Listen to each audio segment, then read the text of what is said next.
Good morning, boys and girls. Happy Tuesday. Hope y'all are feeling great this morning.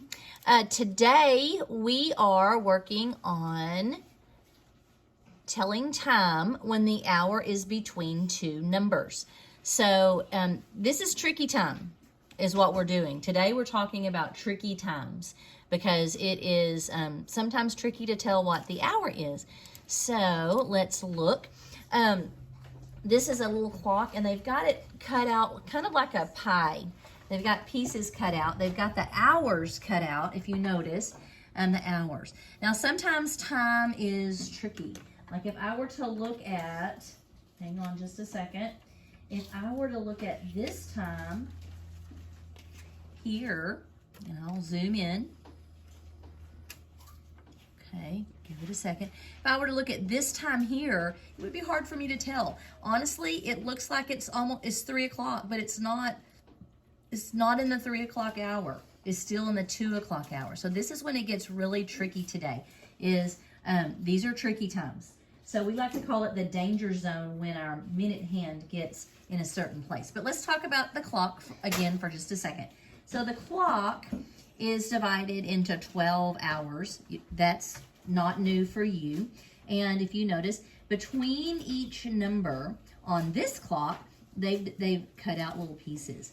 So this is kind of like each piece, like this piece right here, is kind of like the 12 o'clock house. So anytime the minute hand is between two numbers, anytime the minute hand is here, then it's gonna, anytime the hour hand, is here, anywhere here, it will be 12 something, 12:30, 12:15, 12:50. Even if the hour hand is way over here, really close to the 1, it will not be 1 o'clock until the minute hand is up here and it is 1 o'clock or after, because the hour hand needs to be in the 1 o'clock, I'm going to call it house. This here is the 1 o'clock hour, okay? So if the hour hand is anywhere between these two numbers, it will be 1 o'clock. Anytime the hour hand is between these two numbers, you're going to go back to the number before. It's in the 2 o'clock hour. And we talked about yesterday, hour hands travel in a clockwise direction, right? They travel this direction.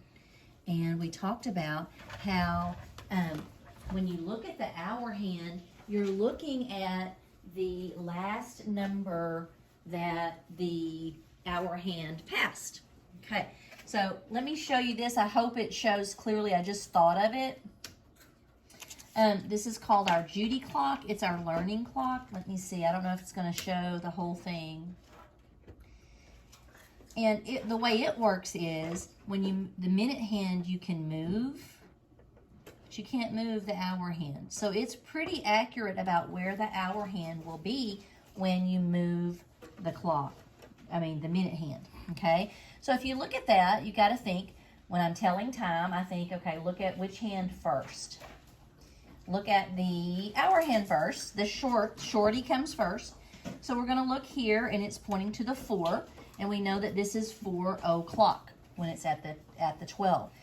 But if I were to come all the way over here, I'm going to let the time travel. I want to stop it there.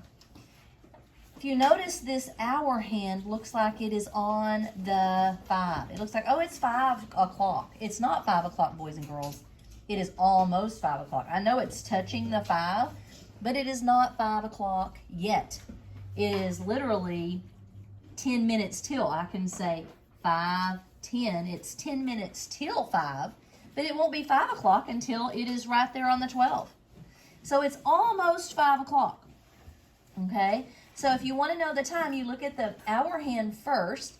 And since this is the 4 o'clock house, like we talked about, it's still 4. So in the hour, it would be 4.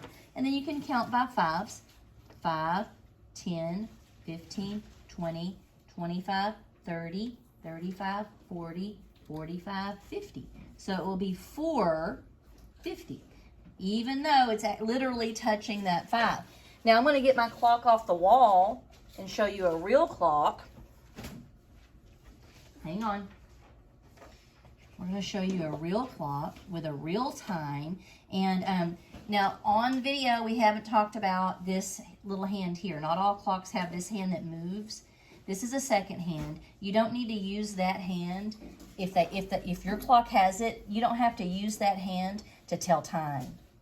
You use that hand to time someone. If you're going to time them running a race, or how long does it take you to do something, that's because it moves every second. So that's not part of telling time.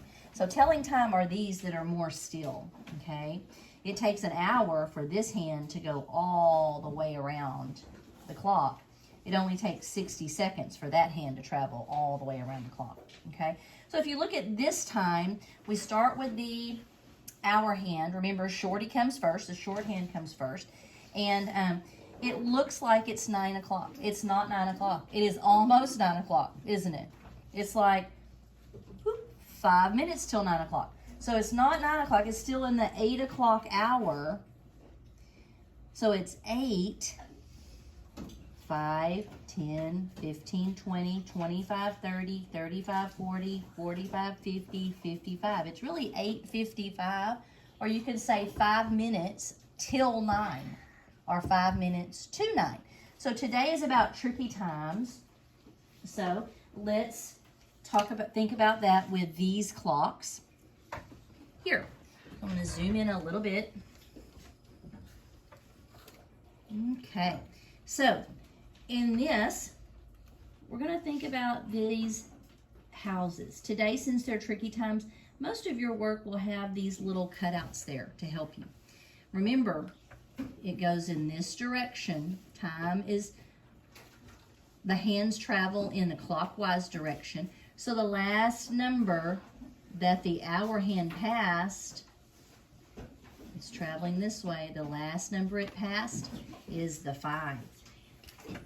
So you can extend it, but even if it's right at the 6, until this is on the clock, until it's o'clock, it's actually still 5. You go to the hour it last passed. Now, I don't know if you can see this well. Let me zoom in some more. I'm sorry. Okay, and then you can count by 5s. I know that from our time when we talked about quarter hour, I know this is 45. So I'm just going to start there. 45, 50, 55, 56, 57. Okay, so it's 5:57. Okay, now this one, which hand comes first? Shorty comes first, the short hand. And when we're looking in the house, or the hour, the space for the hour, it's traveling this direction. The last number it passed was the 3. So it's going to be 3. And your colon will be there. And then I'm just going to count by 5s. 5, 10. I'm going to stop right there. So it's 3:10. Now, if we're waiting to go home at 3:10 in the afternoon, guess what? It's p.m. Afternoon is p.m. Okay, so now let's look at this one. So which hand comes first? Shorty comes first. So I'm going to look here. It's between 2 numbers. I'm going to think about this house here. It's between 2 numbers. So we know it starts here and it travels all the way around. So the last number it passes is the 9. So I know it's 9 in the 9 o'clock hour. I'm going to count by 5. Starting at the 12, I'm going to say 5, 10, 15, 20, 25. So it's 9:25. And this morning, it is almost 9:25 right now. So since it's 9:25 in the morning, it is, since it's 9:25 in the morning, it is a.m. Okay, so today is telling time when the hour hand is between 2 numbers. Really tricky times. This is just tricky times for sure. You have another video to watch. which is pretty helpful. I liked it. But what you're going to do, I've tried to highlight the hour in most of these. It was a little tricky because I had to put triangles on there. But just to remind you that you're looking in between the two numbers and you go to the number that's before, okay? You're not going to put your time here. It's down here. You know what? I can move these. Let me move these up a little bit. There you go. So you're going to type your times. Hang on. You're going to type your times just like you did yesterday in the boxes. You're going to put the hour over here, and then you have your colon, and then you're going to put the minutes over here. Okay, so you've got 3, 6, 9, 12. Notice I didn't highlight these, but you can see where they are. And then I added three-digit addition practice problems. What is this? This is an old, I'm going to get rid of that. I'm sorry, let me cut that. Okay, so we have daily math practice. We have our IXL thing again. So I hope y'all have a great day, you guys. Bye-bye.